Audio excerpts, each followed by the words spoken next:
안녕하십니까. 암호화폐 정보를 전달해드리는 닥터 비트맨입니다. 화요일도 슬슬 마무리되고 있습니다. 어떻게 오늘 하루 잘 보내셨나요? 최근 계속되는 암호화폐 시장의 하락에 많은 투자자분들의 안타까움의 소리가 여기까지 들리는 것 같습니다. 참 안타까운 상황이 지속이 되고 있지만 정말 지금의 가격의 하락이 가치 하락과도 연계가 되는 것인지에 대해서 다시 한번 확인해야 될 시기가 아닐까 생각이 듭니다. 화요일 남은 시간도 잘 마무리하시길 바라면서 화요일의 마무리는 과연 어떠한 소식들이 반겨주게 될지 한번 보도록 하겠습니다.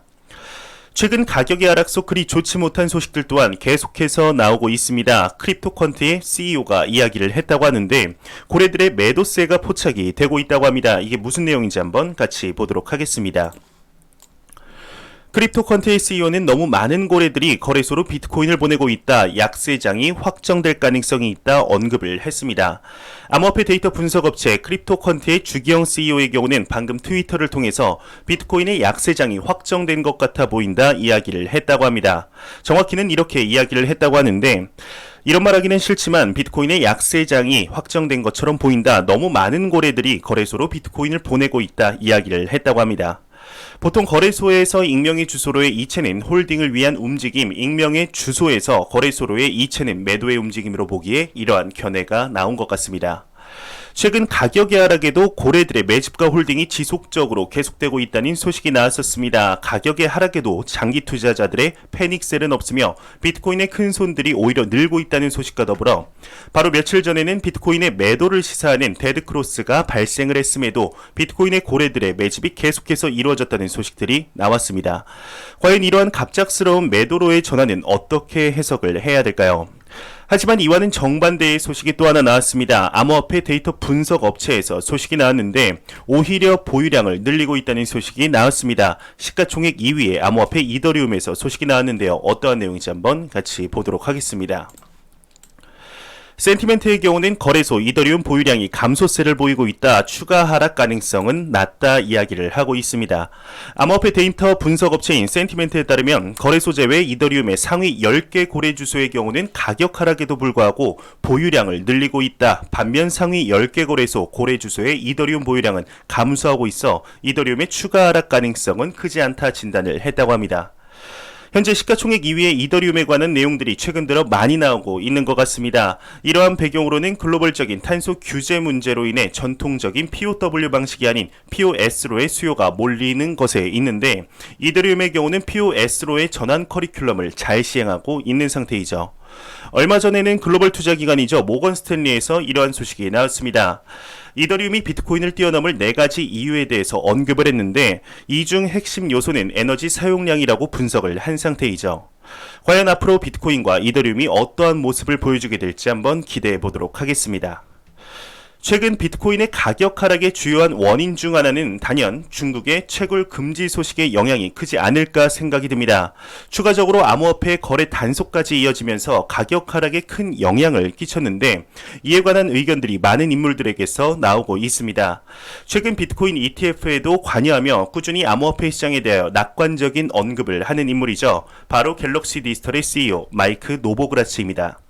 마이크 노보그라츠의 경우는 중국의 단속에 대한 견해를 밝혔습니다. 시간이 걸릴 뿐 믿음을 유지하라 이야기를 하고 있는데요. 과연 어떠한 내용인지 한번 같이 보도록 하겠습니다. 마이크 노보그라츠의 경우는 중국 단속에 대해 시간이 걸린다, 믿음을 유지하라 이야기를 했다고 합니다.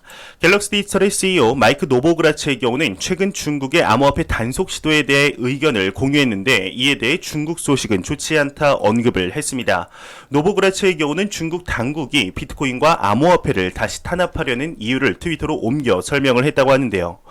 그에 따르면 이번 단속은 시진핑 주석의 정치체제의 권위주의에 기인한다 주장을 했습니다. 정확히는 이렇게 이야기를 했는데 시진핑 주석은 상황을 통제하고 싶어하는 권위주의적인 지도자이다. 비트코인은 권위주의와는 정반대이다. 중국 시민들은 항상 자산을 시스템 밖으로 옮길 방법을 찾을 것이지만 점점 더 어렵게 만들고 있다. 이 과정이 끝나는데 시간이 좀 걸릴 것이다. 믿음을 유지하라 이야기를 했다고 합니다.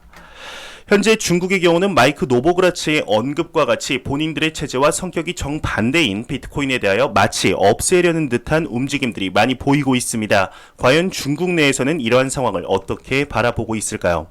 이에 대해 중국의 내부 상황에 상당히 밝은 인물과의 인터뷰를 진행한 내용이 공개가 되었습니다. 어떠한 내용에 대해 인터뷰를 했을지 한번 같이 보도록 하겠습니다.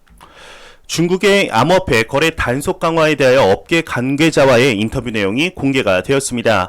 중국 정부가 암호화폐 거래의 본격적인 단속에 나섰죠. 중앙은행인 중국인민은행의 경우는 21일 알리페이를 포함한 자국 내 은행과 금융서비스 업체에 대해 암호화폐 투기적인 거래에 대한 정치 조사를 벌인 것으로 밝혀졌습니다. 이제 밑에 업계 관계자의 시선이라는 부제를 한번 보도록 하겠습니다. 코인포스트의 경우는 이번 동향에 대해서 중국 사정의 밝은 주식회사 링크스의 소니 왕에게 그 중요성을 취재했다고 합니다. 소니 왕의 경우는 일부러 이 타이밍에 단속의 발표를 일제히 내고 있다. 왜냐하면 7월 1일이 창당 100주년이 되기 때문이다. 우리 당은 모든 것을 통제하려고 하면 할 수 있다라는 라고 하는 점을 대외적으로 어필하고 싶은 것이 주된 이유라고 보고 있다 이야기를 하고 있습니다. 이에 대해서 이번 단속에 따라 중국 머니가 암호화폐 시장에 들어오는 일이 없어지는가라는 질문에는 지금까지 정부가 눈 감아주던 OTC 시장은 상당히 불안하다. 여기서 말하는 OTC 시장의 경우는 장외 거래를 의미하죠. 거래 제공을 계속한 업자는 틀림없이 체포 또는 실형이 내릴 것이다. 당분간 모두가 잠잠해지고 돈의 출입은 80% 이상 사라져도 이상하지 않다는 게 개인적인 견해이다. 물론 암호화폐의 성질상 거래를 100% 막을 수 없다. 예를 들어서 대면으로 만나 현금으로 주고 받을 수도 있다. 이렇게 되면 중국의 비트코인 거래 가격에 프리미엄 가격이 붙을 수 있다 이야기를 했다고 합니다. 중국산 이제 비트코인 프리미엄은 생각지 못했던 부분인데 충분히 그럴 가능성도 있을 것이라 개인적으로도 생각이 듭니다. 소니 왕뿐 아니라 익명의 조건으로 답한 중국의 업계 관계자의 경우는 다음과 같이 언급을 했다고 합니다. 이에 따라 중국의 거액 투자자들이 패닉적으로 팔지는 않을 것으로 본다. 이 시점에 법정 통화로 되돌릴 경우 중국 정부 관리로 자산이 돌아올 수도 있는데다가 최악의 경우는 몰수도 될 수 있기 때문이다. 이런 투자자들은 국제적으로 가치를 지닌 비트코인의 중요성을 특히 느끼고 있다 언급을 했다고 합니다. 현재 이처럼 중국의 암호화폐 시장의 현 기조에 대한 인터뷰를 한번 보았습니다. 계속해서 진행이 되는 암호화폐 시장의 압박에 대다수의 투자자들은 부정적인 모습을 보이고 있는 것이 사실이죠. 이런 것은 개인적으로도 정치적인 목적이 강한 보여주기식의 성격이 강하다고 생각이 듭니다. 특히 중국의 4대 권력 중 하나인 사회과학원의 경우는 이러한 언급을 했었죠. 비트코인 등 민간 암호화폐의 외환 보유고 편입 또한 검토를 해야 한다. 이뿐 아니라 선제적으로 민간 암호화폐 위협에 대응할 수 있는 기술과 방안을 마련해야 하며 동시에 민간 암호화폐를 외환 보유고에 편입하는 방안도 고려해 볼 수 있다 진단을 했었습니다. 이 사회과학원의 영향력을 절대로 무시하면 안 됩니다. 통상적으로 중국의 최대 싱크탱크인 사회과학원이 이야기를 한 대로 실행이 되었습니다. 현재 미국과 중국의 패권 다툼 속에 비트코인을 중국이 과연 완전히 배척을 하는 것으로 결정을 하게 될까요? 이는 개인적으로 넌센스이지 않을까 생각이 드네요.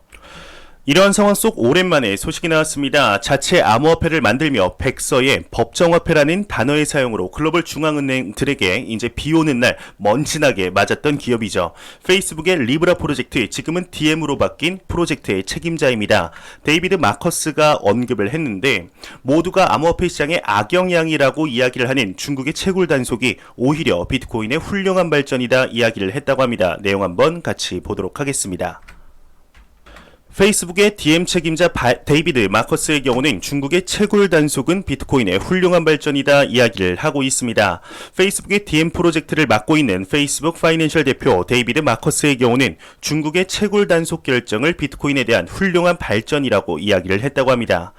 데이비드 마커스의 경우는 최근 중국의 채굴 차단 결정에 대해 언급을 하며 비트코인의 발전에 매우 유리한 기회를 만들 것이라고 밝혔다고 하는데, 그는 마이닝 파워가 중국에서 서구 즉 미국으로 이전되는 것에 대해 감탄을 표했다고 하네요.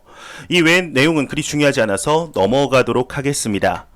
어제 이러한 소식이 나왔었습니다. 3,000kg에 달하는 비트코인의 채굴기가 중국에서 미국으로 운송 중이다라는 소식이 나왔었는데, 중국의 경우는 5월 21일 류허 중국 부총리 주재로 열린 회의에서 비트코인의 채굴 및 거래를 타격하겠다는 강경 원칙을 발표했었죠. 이후 네이밍구 그리고 칭하이성, 신장 위구르 자치구, 원난성, 쓰촨성이 암호화폐 채굴장 폐쇄에 나선 것입니다. 이에 중국이 독점하고 있던 암호화폐 채굴 시장이 오히려 글로벌적으로 해시파워가 나누어지기 때문에 긍정적이라는 견해를 보이는 인물들 또한 계속해서 나오는 상태입니다. 과연 중국의 이러한 조치가 암호화폐 시장에 어떠한 영향을 미치게 될지, 과연 정말 중국이 이러한 기조를 계속해서 유지를 하게 될지 한번 지켜보도록 하겠습니다. 현재 암호화폐 시장이 계속되는 하락장 속 안타까운 상황이 지속이 되고 있습니다. 하지만 그럼에도 긍정적인 소식들은 계속해서 나오고 있는데요. 멕시코의 3대 부호가 이야기를 했다고 합니다. 비트코인은 금만큼 신뢰할 수 있다 이야기를 했다고 하는데, 어떤 내용인지 한번 같이 보도록 하겠습니다. 멕시코의 3대 부호의 경우는 비트코인 금만큼 신뢰할 수 있다 언급을 했다고 합니다. 22일 크립토 포테이토에 따르면 멕시코 3대 부호 중 한 명인 리카르도 살리나스 플리에고의 경우는 이름 참 깁니다. 최근 인터뷰에서 비트코인은 금만큼 신뢰할 수 있으며 투자 포트폴리오에 포함해야 한다 이야기를 했다고 합니다. 그는 이와 관련하여 비트코인이 화폐인지 여부는 중요치 않다 언급을 하며, 비트코인의 모든 강점은 현대 세계에서 금의 역할을 하기에 충분하다 강조했다고 하는데요. 추가적으로 비트코인은 유한하고 운송하기 쉬우며 전세계 유동성이 풍부하다. 모든 투자자들은 자신의 포트폴리오에 비트코인을 편입해야 한다 이야기를 했다고 합니다. 얼마 전 멕시코에서 이러한 이야기가 나왔었습니다. 멕시코의 당국의 경우는 암호화폐 시장에 대한 법적인 틀을 마련할 것을 제안하며 본격적으로 제도권 안으로 들이려는 모습을 보여주었습니다. 이러한 국가들의 입장에서 오히려 암호화폐 시장의 내재가치 측면, 현재의 가격이 상당히 매력적으로 다가오지 않을까 하는 생각이 드네요. 현재 암호화폐 시장의 가격이 계속해서 하락함에 따라 이 영상을 보시는 시청자분들과 투자자분들의 투자 심리가 상당히 위축이 된 것이 사실입니다. 하루빨리 가격이 상승했으면 좋겠는데, 하루라도 빨리 내가 투자한 원금만이라도 회복해서 빼고 싶은데 오르기는커녕 계속해서 하락하는 여러분들의 마음 누구보다 잘 알고 있습니다.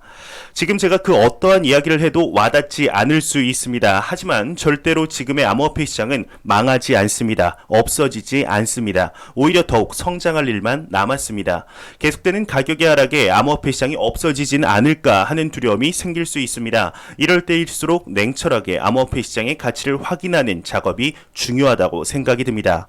이성적으로 보았을 때 현재 수많은 기관 투자자들의 진입이 계속되며 펀더멘탈을 더욱 굳건해지게 만들고 있습니다. 다만 가격이 하락할 뿐이죠.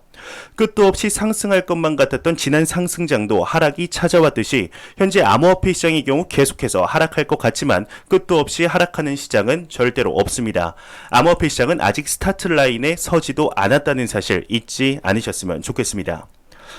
최근 글로벌적으로 암호화폐 시장을 제도권 안으로 들이려는 모습들이 많이 보이고 있습니다. 이에 우리나라의 대한민국의 경우는 최근 많은 모습들이 보이고 있는데, 금융위원회에서 암호화폐 시장의 주무부처로 결정이 된 후 가파르게 진행이 되고 있는 상황입니다.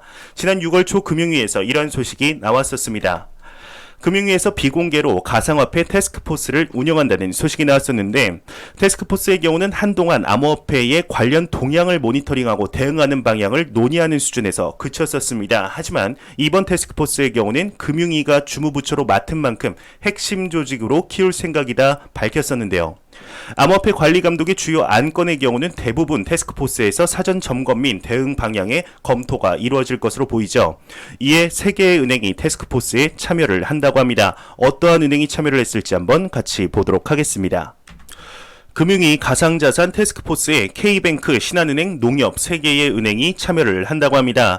22일 뉴스원의 단독 보도에 따르면 금융위원회가 암호화폐 거래소 대응 조직으로 꾸린 태스크포스에 K뱅크와 신한은행, NH농협은행 등 3개의 은행이 참여한 것으로 확인이 되었다고 합니다.